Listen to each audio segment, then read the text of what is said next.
Yo, what's up, people? It's your boy, the Laugh King, and I got this video here, some NHL 17 practice mode.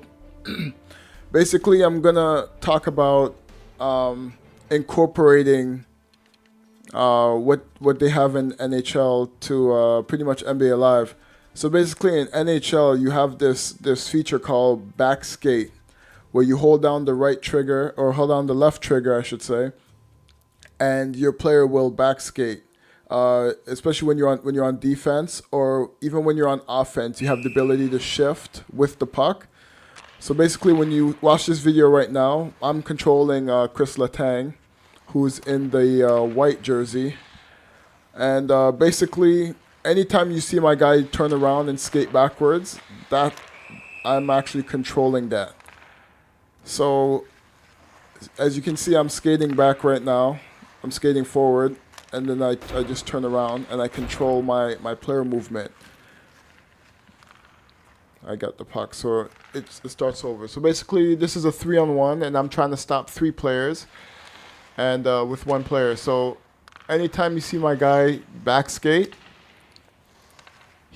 I'm actually in control. So if I want to turn around, if I want to stop back skating, he turns around and shifts the other way. So how does this relate to NBA Live? I feel that if they can get some type of feature in like that, the control feature, that it would actually help the paint defense, because right now, like the CPU in NBA Live, especially if they're OP, they can actually get into the paint at will.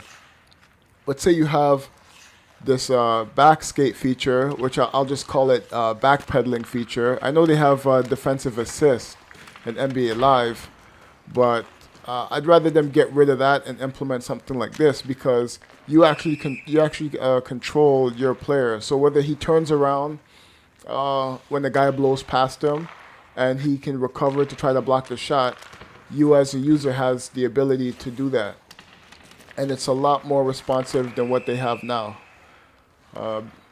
So basically, you got Crosby bringing the puck up, and my guy's just back skating, trying to get in front of the puck. And no matter what Letang does, I'm trying to stop them from scoring. So as you can see, I'm trying to control the middle. So when you get in the middle, you actually control, keep the defense wide. So basically, if you're controlling be a pro player in say in NBA Live, and you're a center, and you want to control the paint, you actually have the ability to shift and do everything with your own control if you have this ability. So say you're a big man trying to guard the paint, and a guy's driving, and he passes it over. The CPU doesn't determine anything. So if you're holding down the left trigger, and the guy passes it across, and you're controlling the paint with the center, as soon as you release that button, your guy would turn towards the ball, and you can press any button or whatever to react to the defense. It would actually, to me, it's much more better than having everything predetermined for you on defense, because it just leads to so much inconsistency with the defense. Like I said, the CPU in NBA Live, they can get into the paint at will.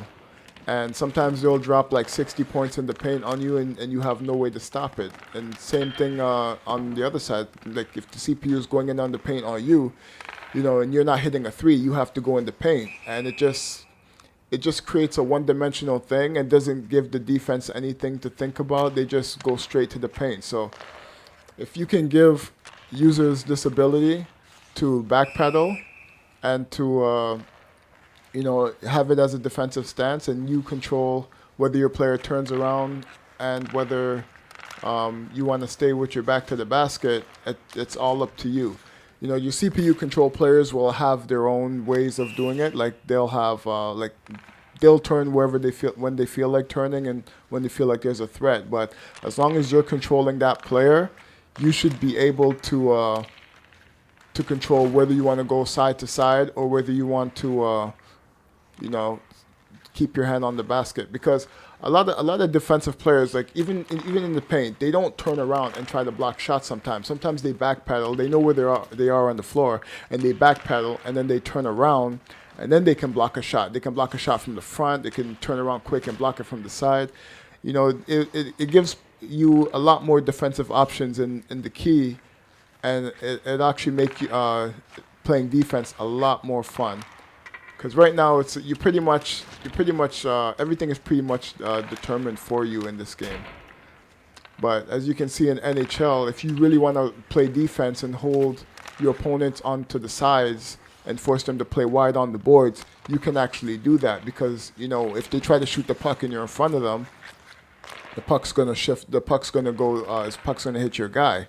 So it actually gives it actually makes the AI think a lot more methodical, rather than just trying to get into the slot all the time and score on you. So basically, like, even I don't know if you guys played this game, but whenever you play NHL, they have ratings or what do you call it, or defensive progress. Well, they have offensive, defensive, and all those types of progress during the game. So I usually get a lot of B+ when I'm playing, because I know how to man the crease area, which is known as the slot, right? So it just helps, it just makes offense and defense balance itself out. So and another thing, where when you have that button press, it can also be a modifier, because if you want your guy to do the verticality mode, like Roy Hibbert used to do back when on the Pacers, as long as you're holding that back pedal button, the left trigger, your guy should be able to go up straight and contest shots without trying to turn around and trying to block shots. So, and if you get caught out of position, you can get called for the foul, or you can block the shot. It just helps defense overall. What do you guys think about that? To me, like, if you really pay attention to the video, you can always rewind it and play it again. But you can see how I'm trying to man the middle, and that's all you have to do in sports, man. When you see a goal, you protect it. See how my guy's diving in front of the puck and everything? Like, I have control over all of that, and that's something that they should consider for NBA Live 17 and beyond, because, like I said, it helps the defense like tremendously. And you can shut out the computer. And when you shut out the CPU in NHL by playing this way, you actually feel satisfied, because at any given time the CPU can drop like 10 goals on you in this game. So, and I've actually had a few shutouts in this game. So it's all about defense. Improve that defense, and let's have fun, man. It'll also help the online head-to-head. Nothing predetermined. Anyways, if you like this video or have any comments about it, just leave a comment below. Like and subscribe, all that good stuff. I'm gonna just let this video play out. Just let me know what you guys think. What do you think about the defense in NBA Live? And how would you guys improve, the current state of it?